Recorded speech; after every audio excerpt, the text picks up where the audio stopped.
In the year 1957, the magnificent skyline of New York City stretched upward like a brilliant symbol of American hope and progress. This was an extraordinary era filled with gleaming chrome automobiles, prosperous households, and an unwavering confidence that scientific advancement held the key to humanity's brightest future. However, within a modest and somewhat disorganized workspace located on the western side of Manhattan, a businessman named Harold von Brown was conducting operations that existed in the quieter corners of this national enthusiasm. The workspace resembled a collection of novelty items and curious trinkets. The wooden shelves displayed numerous cardboard containers filled with X-ray spectacles that claimed to possess remarkable vision capabilities, though in reality they simply contained a feather positioned between two optical lenses. There were numerous boxes containing what was marketed as invisible goldfish, which consisted of nothing more than empty transparent bowls accompanied by creative marketing suggestions.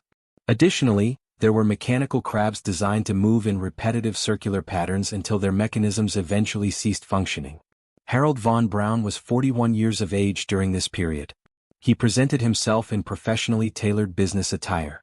He participated in motorcycle racing as a recreational pursuit.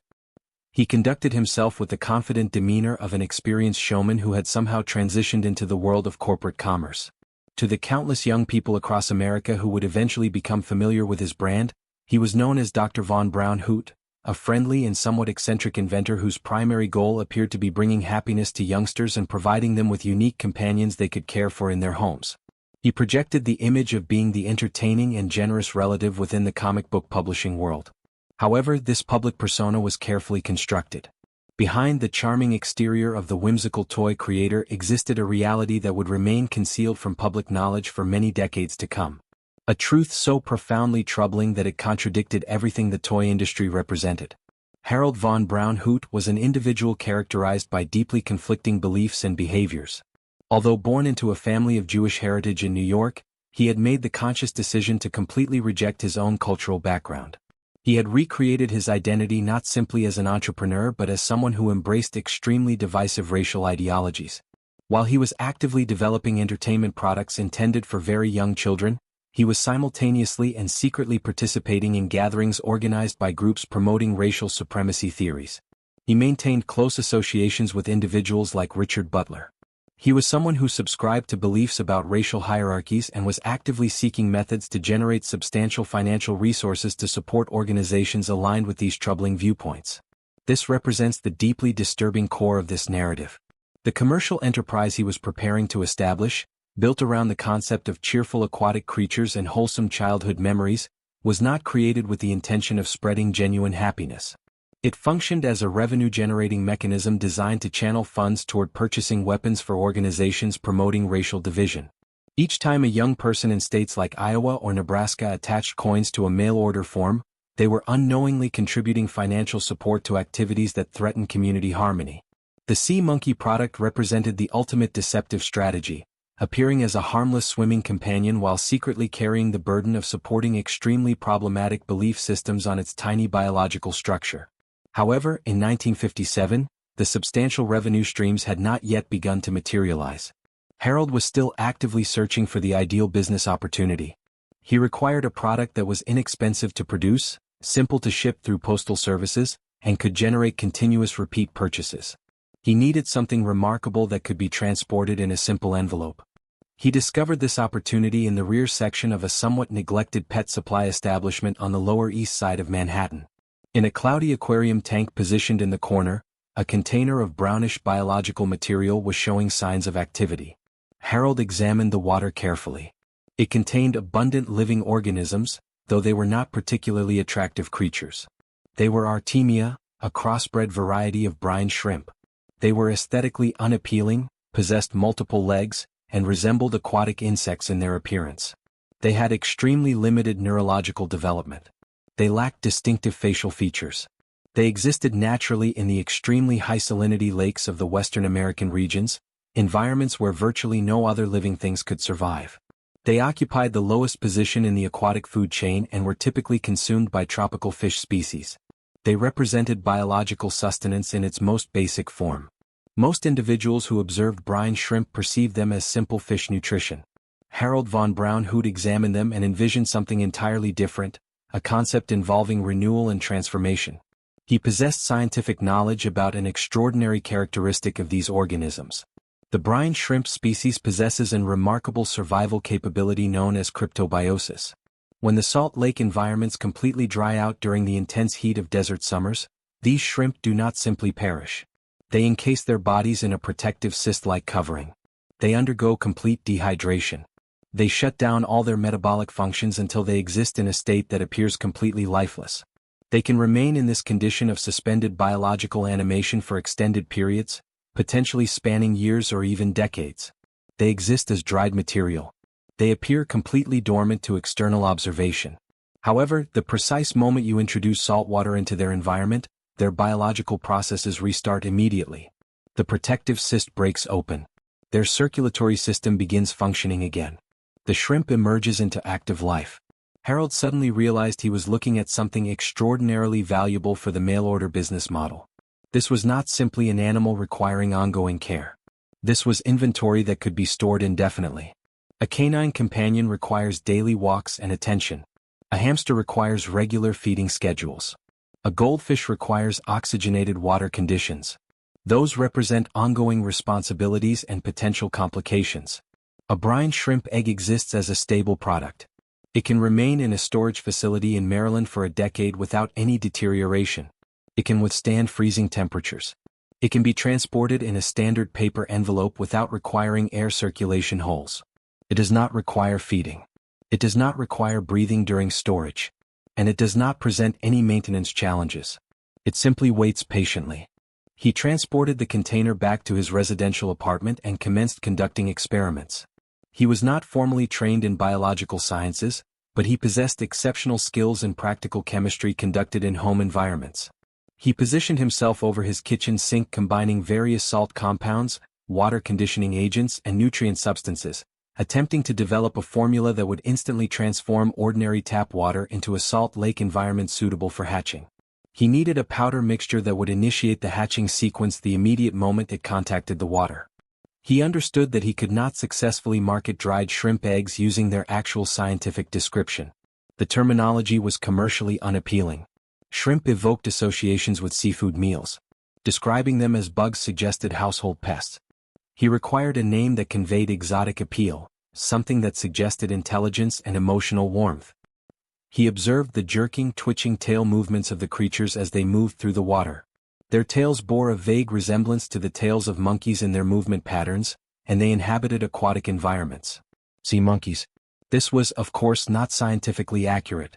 They were not primates. They did not inhabit ocean environments. The ocean does not contain sufficient salinity for their survival. They require brine conditions with much higher salt concentrations. They did not possess fur coverings. They did not form family social structures. However, scientific accuracy was not Harold's primary business concern. His business focused on creating moments of wonder and amazement. He was marketing an emotional experience. He began to develop the structural framework of his marketing approach. He understood that the actual product itself, consisting of gray-colored dust contained in a small packet, would appear completely unimpressive to consumers. If a young person opened the package and observed only a small amount of powder resembling dirt, the sense of wonder would be destroyed before any water even touched the container. He needed to create a delayed gratification experience. He needed to establish a procedure that felt like witnessing something magical. He created the innovative three-packet system. This represented his masterful understanding of consumer psychology and emotional investment. The first packet would be clearly labeled as water purifier. The written instructions would direct the young person to pour this into their water container and then wait patiently for 24 hours. This waiting period was absolutely essential. The young person had to invest their time and attention.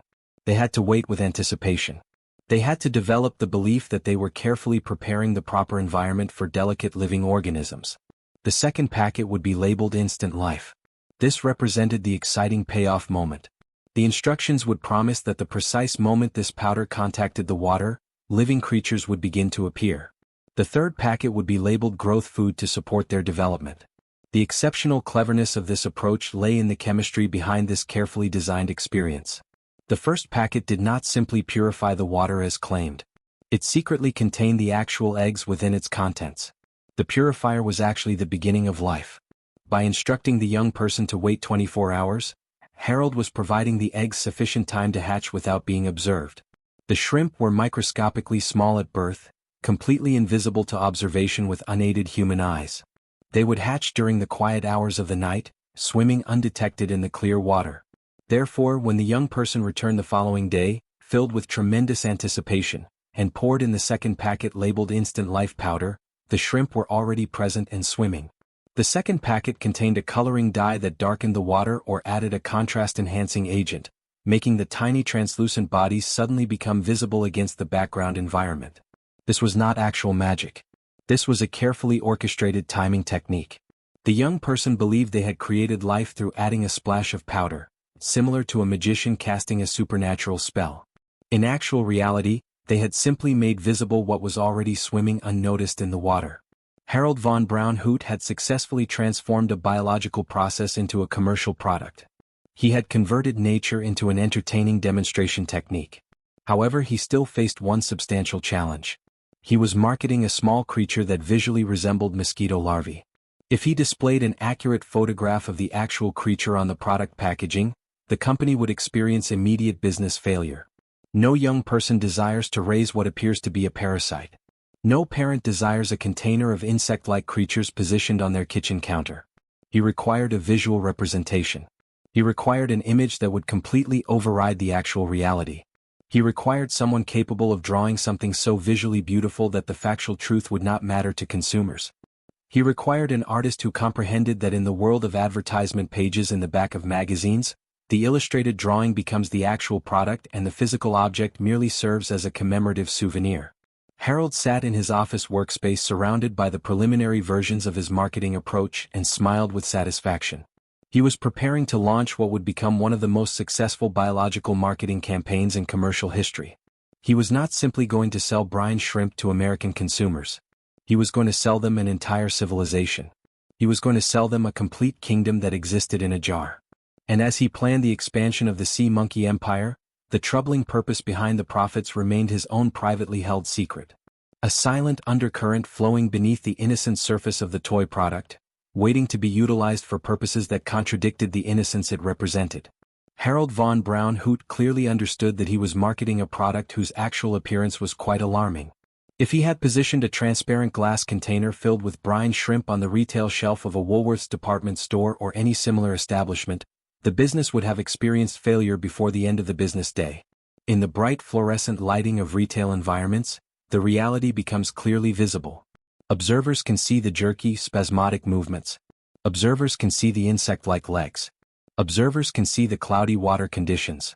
The reality of the biological specimen was too visually aggressive to be ignored by potential customers. He came to the realization that to successfully sell the sea monkey concept, he had to completely bypass direct visual observation and appeal directly to the imagination. He needed a marketing medium where reality was already willingly suspended, where the consumer was already mentally prepared to believe in seemingly impossible things.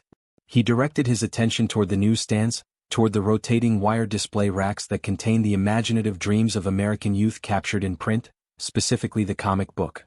During the late 1950s and continuing into the early 1960s, the comic book represented an largely unregulated frontier of childhood entertainment. It was a creative space where young boys could witness flight, where radioactive spider encounters granted superhuman abilities, and where X-ray vision represented a scientifically plausible development. The back advertising pages of these magazines functioned as a bizarre marketplace, a commercial space for hypnotic coins, bodybuilding correspondence courses and practical joke cushions. It represented the ideal ecosystem for marketing something that was not entirely truthful. However, Harold understood that a simple text-based advertisement would prove insufficient. He required a visual hook that was so visually compelling it would completely override the biological facts. He required a creative accomplice. He hired an illustrator named Joe Orlando. The selection of Joe Orlando represented the first significant irony in the sea monkey narrative. Orlando was a legitimate and highly respected artist, a prominent figure in the industry who had created illustrations for Mad Magazine and the classic horror publications of EC Comics. He was exceptionally skilled at fantasy illustration, an individual who possessed the knowledge to draw goblins, supernatural creatures, and heroic figures. However, more significantly for this story, Joe Orlando was of Jewish heritage. Harold von Brown Hoot, who secretly promoted white supremacist ideologies and was channeling financial resources to the Aryan nations' organizations, was hiring a Jewish artist to create the visual identity of his commercial empire. It represented a cynical and predatory professional partnership. Harold was not concerned about the individual. He was focused on the artistic output. The creative direction that Harold provided to Orlando was straightforward and bold in its audacity. He did not hand him a microscope slide containing actual specimens. He did not show him the visually unappealing multi-legged reality of the shrimp creatures. He instructed him to completely disregard nature in its entirety. Harold essentially communicated, do not draw the actual shrimp. Draw the aspirational dream instead. Joe Orlando proceeded to his drafting table and executed what would become one of the most commercially successful acts of creative misrepresentation in advertising history. He did not draw a crustacean. He drew an idealized humanoid aquatic family. The illustration that emerged from Orlando's creative pen is perhaps among the most instantly recognizable advertisements of the entire 20th century. It depicts a father sea monkey character, appearing strong and cheerful, wearing a decorative crown. It depicts a mother sea monkey character, appearing elegant and nurturing with flowing hair or fin structures that resembled flowing hair.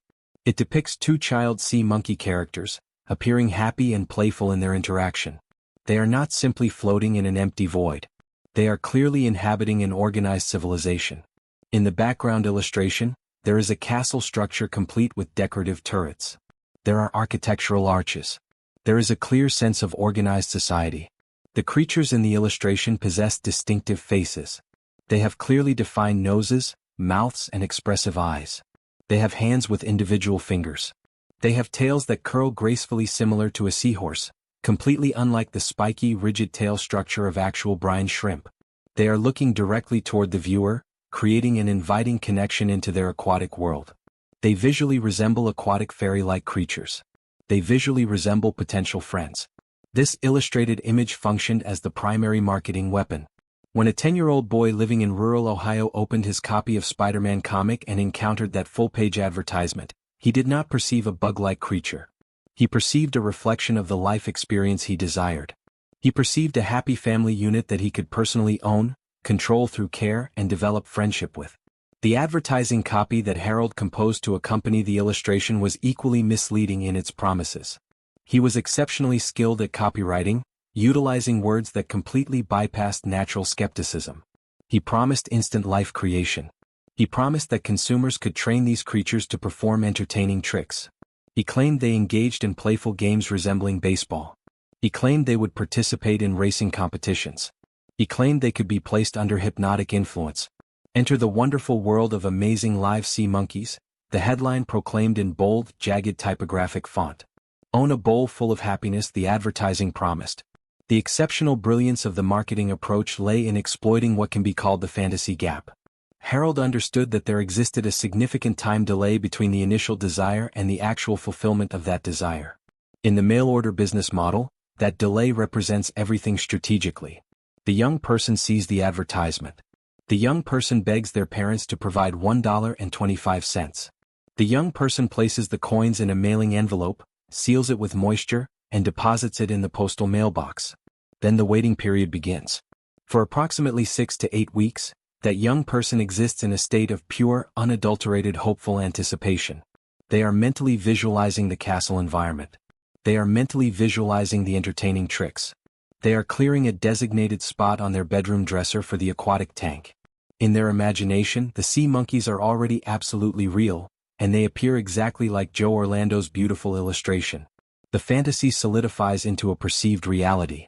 By the time the physical package actually arrives at their home, the emotional investment has become so profound that the young person is almost psychologically incapable of admitting they have been deceived. To manage the overwhelming avalanche of incoming orders, Harold created a production facility that was as illusory as the creatures being marketed. He established the Transient Corporation. The business address was typically listed as a post office box or a nondescript building located in Bryan's Road, Maryland. This was not a high-technology biological research laboratory.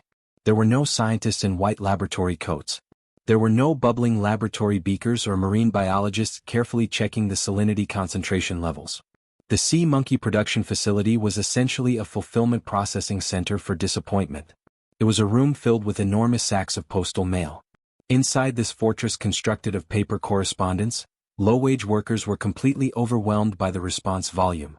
The quantity was absolutely staggering. Millions of envelopes poured in continuously from every geographic corner of the United States. Each individual envelope contained a handwritten letter from a young person and a collection of sticky quarters or a crumpled dollar bill. The operational process was mechanical and emotionally cold. The workers were not checking the health conditions of the living pets. They were simply grabbing the prepackaged envelopes containing dust-like material. They did not need to exercise gentleness. You cannot physically hurt a cryptobiotic cyst through rough handling. You can crush it, freeze it, or drop it from heights, and it will still successfully hatch when conditions are appropriate. The instant life packets were tossed into manila envelopes along with an inexpensive plastic spoon and a flimsy instruction manual pamphlet. Harold von Brown Hoot had successfully industrialized the hopeful anticipation of young people. He was not manufacturing an actual pet product. He was harvesting belief and wonder. The cost of the actual goods was absolutely negligible. A small scoop of salt compounds, a pinch of borax substance, a dash of blue coloring dye, and a few thousand shrimp eggs cost tiny fractions of a single penny. The packaging materials cost more than the actual life contained inside it. The profit margins were astronomically high. This represented the kingdom built on ink. It was a commercial empire constructed entirely on the surface of printed paper. The actual shrimp were completely irrelevant to the business model. If Harold could have successfully sold empty bags of air with the same beautiful illustration, he probably would have attempted that approach. The genius was not located in the biological science. It was in the profound realization that American young people experienced loneliness and that they would pay substantial amounts for the promise of a companion who lived in a castle and always smiled back at them with friendship. As the 1960s decade progressed forward energetically, the sea monkey became a permanent cultural fixture. It represented the ultimate low-risk gamble for a young person. It was less expensive than a toy automobile. It was more exciting than reading a book. It represented a rite of passage experience. Every young person knew about the advertisement. Every young person wanted to own the aquatic tank. And Harold von Brown Hoot, the invisible architect behind everything, sat in the center of this operational web, observing as money continued to accumulate, money that was quietly being transferred from the pockets of innocent young people into the financial accounts of organizations that promoted beliefs contrary to the very diversity that comic books celebrated in their stories. The ink was black in color, the dye was blue in color, but the money was green in color, and it was being channeled through misleading marketing to fund activities that the young people did not even know existed in their world.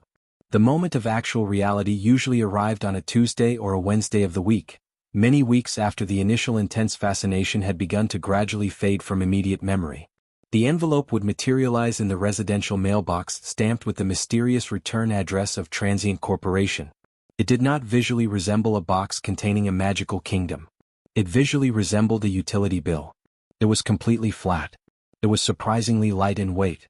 It felt disturbingly empty to the touch. For the American young person, this represented the first visible crack in the carefully constructed facade. The imagination had mentally constructed a castle environment. Reality had delivered a paper sack instead. However, the hopeful optimism of a young person is remarkably durable in nature. The ritual of the setup procedure was specifically designed to repair the emerging doubt. The instruction manual was written with the serious gravity of a legitimate scientific experiment. It commanded the young person to locate a clean glass jar, perhaps a mayonnaise jar, a goldfish bowl, anything transparent and clear. It demanded purified water. It demanded patient waiting. The three-packet system functioned as the engine of the entire experience. And it was here precisely that the deceptive scheme truly took complete hold. The young person would tear open the first packet labeled water purifier. They were informed that this powder would condition the water environment, stripping it of potentially harmful chemical substances to prepare it properly for the delicate life forms. The young person would dump the white powder substance into the jar container. It would fizz slightly upon contact. The instructions were absolutely strict. Wait a full 24 hours. Do not add the second packet until the water is completely ready. This mandatory waiting period represented the master stroke of psychological manipulation. It forced the young person to invest an entire day of their life focusing on the seemingly empty jar. They would stare intently at the clear water, wondering what kind of chemical alchemy was taking place invisibly. They did not know that the purifier claim was misleading. The first packet was salt compound. It was water conditioning agent. But crucially and most importantly, it also contained the actual eggs. Harold von Brown Hoot understood that if he placed the eggs in the instant life packet instead, the young person would see them clearly. They would observe the tiny grain-like cysts floating visibly in the water before they hatched. The magical illusion would be completely ruined. So he concealed the eggs within the seemingly boring purification step. During those 24 hours of patient waiting, the cryptobiotic cysts were quietly awakening to life. In the silence of the bedroom environment, under the cover of nighttime darkness, the microscopically small shrimp were hatching into existence. They were born as invisible translucent specks swimming in a clear void of water. When the young person returned the following day, trembling with the anticipation of acting as a creator, they were holding the second packet labeled Instant Life. This was the moment the advertisement had specifically promised. This was the moment of biological ignition. The young person would pour the second packet contents into the water container. Suddenly, a cloud of blue dye exploded dramatically in the jar.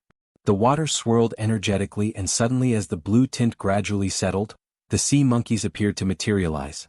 The dye functioned as a contrast-enhancing agent, catching the ambient light and outlining the tiny bodies of the shrimp that had already hatched many hours previously. To the young person, it appeared like witnessing a genuine miracle. 1 second revealed empty water, the next second revealed active life. However, then the blue cloud cleared completely. The young person leaned in closely, nose pressed firmly against the cold glass surface, expecting to see the smiling faces depicted in Joe Orlando's beautiful illustration. They expected to see decorative crowns. They expected to see hands with fingers.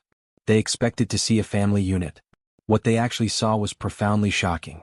The creatures were not humanoid in any way. They were not cute or appealing. They were frantic, jerking specks of biological material resembling dust particles. They resembled mosquitoes that had drowned in water. They thrashed around the tank container with a mindless spasmodic rhythm. They did not swim with grace or elegance. They twitched erratically. They had too many legs. They had bulbous alien-like eyes positioned on stalks. There were no castle structures. There was no organized society. The sea monkeys did not play baseball games. They did not hold hands affectionately. They performed only 2 basic functions. They consumed the green sludge that developed on the glass surface, and they engaged in what appeared to be aggressive, survival-driven mating behavior that resembled wrestling matches more than affectionate hugs. The disappointment was physically felt. It was an hollow ache sensation in the stomach.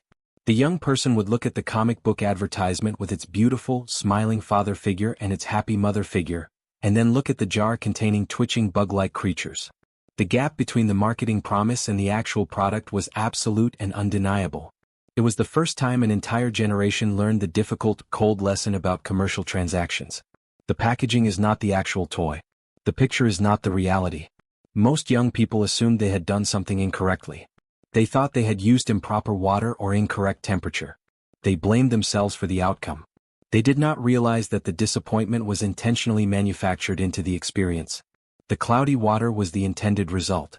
However, while the young people of America were staring into their jars with a profound sense of betrayal and confusion, an activity with much darker implications was being conducted with their quarters. This is the secret truth that transforms the story from a simple consumer deception into a moral tragedy of significant proportions. Harold von Brown Hoot was not simply sitting in his office workspace counting accumulated money. He was using the substantial fortune built on the innocence of young people from diverse backgrounds including Jewish, African American, and white children to fund activities directed against the very communities they represented. In the 1980s decade, investigative journalism reports began to surface publicly that linked the creator of the sea monkey to the most aggressive fringes of the American far-right political movement. Harold was not a casual person holding prejudiced views. He was a militant individual promoting extremely divisive racial ideologies. He was a regular participant at the Aryan World Congress gatherings.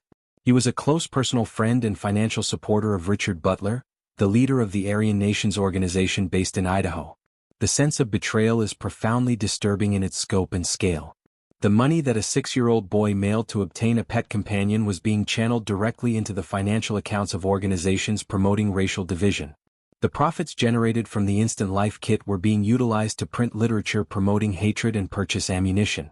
Harold did not simply fund the movement financially. He armed it using the same mail-order infrastructure he had built for the shrimp business. He began to market a physical weapon. He invented a spring-loaded telescoping steel baton device called the Kyoga agent. He advertised it in survivalist magazines and newsletters distributed by organizations promoting divisive ideologies. It was a weapon designed specifically for street confrontations, a tool designed for causing physical injury. The contrast is profoundly dizzying to contemplate. On one side of his commercial operation, he was selling delicate, fragile life to young people, promising them a world filled with love and happiness. On the other side, he was selling steel weapons to individuals promoting violence, promising them a world of confrontation and ideological purity. The Sea Monkey tank functioned as the battery that powered activities promoting division. The deception of the Sea Monkey empire was total and complete. The young person was deceived twice through separate mechanisms. First, they were sold misleading information about the nature of the animal. They were sold a bug-like creature and informed it was a humanoid companion. Second, they were made into unwitting participants in a political agenda that would have opposed their very existence. A young Jewish person reading a comic book in Brooklyn, sending in their allowance money for a Sea Monkey kit, was accidentally providing funding to an individual who believed that Jewish people should not exist. The tank positioned on the dresser became a symbol of a double deception. The water inside was cloudy in appearance not just because of the inexpensive nutrients, but because the entire enterprise was morally murky. The shrimp lived their brief, biologically meaningless lives in a mixture of blue dye and deception, perishing after a few weeks, leaving behind a layer of biological residue at the bottom of the jar container. And when the young person finally flushed the deceased family down the toilet drain, they were flushing away the last remaining vestiges of their trust in the adult world. They had paid money for magic. They had received bug-like creatures instead, and their money had been transferred to an individual who found amusement in their innocence while preparing for activities in darkness that contradicted everything the product represented. The conclusion of the Sea Monkey empire did not happen with dramatic fanfare. It did not end with a federal law enforcement raid on the Maryland compound or a massive collective lawsuit from the parents of America. It ended the way all secrets eventually end in the modern technological age. It was eliminated by the search engine. For approximately 40 years, the Sea Monkey deceptive scheme relied on maintaining a monopoly of visual information. The only method to know what a sea monkey actually looked like was to purchase one. The only image available to consumers was the one Harold von Brown Hoot provided through his marketing. The comic book advertisement was the beginning and the end of the visual data available. However, as the 1990s decade transitioned into the 2000s, the internet arrived and became widespread. Suddenly, the fantasy gap closed completely. A young person in 2001 did not need to send $1 through mail and wait 6 weeks for delivery. They could type the question "What are sea monkeys?" into a browser search engine. In milliseconds, the factual truth was revealed completely. High-resolution macro photography displayed the actual creatures in all their unappealing appearance. The alien-like eyes, the feathery multiple legs, the utter complete lack of a crown or a smile. It was all displayed there on the computer screen. The mystery evaporated instantly. The invisible salesman became visible and exposed, and the magic trick was revealed as a biological product with no special qualities. Harold von Brown Hoot passed away in 2003. He allegedly died after slipping on ice outside his fortress residence in Maryland, an ordinary mundane ending for an individual who had spent his entire life selling concepts of the impossible. With his death, the forces that held the empire together began to fail structurally. Control of the company transferred to his widow Yolanda Senorelli von Brown Hoot. Yolanda was an individual as colorful in personality as Harold. She was a former exotic dancer and actress who had performed in 1960s exploitation films. She had resided with Harold in the Maryland compound facility, surrounded by the inventory of dried material and the weapons representing divisive beliefs. However, the transition of power was not smooth or peaceful. The Sea Monkey brand had been licensed to a larger toy manufacturing company, Big Time Toys. An aggressive, bitter legal confrontation erupted between the widow and the corporation. It was a protracted battle over the intellectual property rights of a brine shrimp creature. Yolanda claimed that the toy company was withholding royalty payments. The toy company claimed that Yolanda was refusing to ship the product packets. The production facility in Maryland ceased to function as a place of legitimate business and became isolated like a defensive bunker. In a development that feels similar to the plot of an espionage novel, the production of the packets stopped completely. The specific formula that Harold had invented, the precise ratio of salt compounds, boric substance and coloring dye, was a closely guarded trade secret known only to the family members. Yolanda held the supply chain as leverage. For a brief period, consumers could purchase the tanks in retail stores, but the packets inside were missing from the packages, or they were old remaining stock that refused to successfully hatch. The empire of instant life had run out of actual life. The legal battles dragged on for extended years, draining the financial accounts and tarnishing the brand reputation. The sea monkey became a cultural punchline for disappointment. It appeared on South Park animated series. It appeared on The Simpsons animated series. It became a cultural symbol representing disappointing products, a cultural shorthand for merchandise that fails to meet expectations. The reverence was completely gone. The innocence was completely gone. Today in the present time, you can still purchase a sea monkey kit. You can locate them in the novelty product aisle of a bookstore or a science museum gift shop.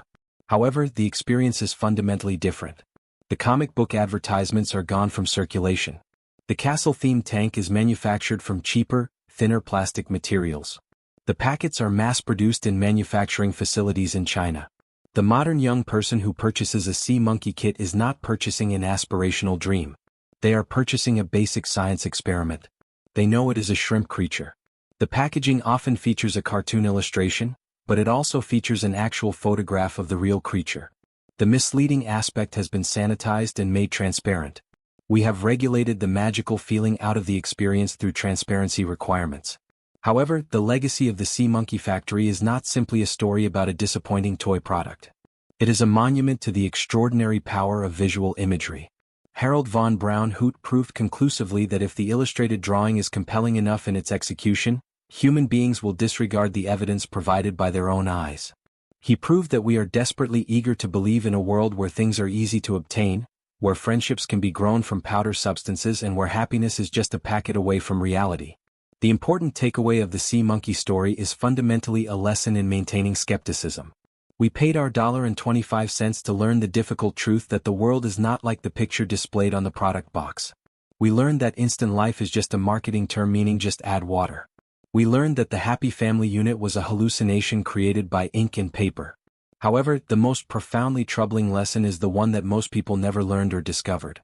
We learned that while we were staring into the murky water attempting to force ourselves to love a bug-like creature, our innocence was being harvested systematically to feed activities of a deeply troubling nature. The sea monkey was the ultimate distraction device. It kept our eyes focused on the bowl while the individual behind the curtain used our quarters to prepare for activities that contradicted everything the product represented.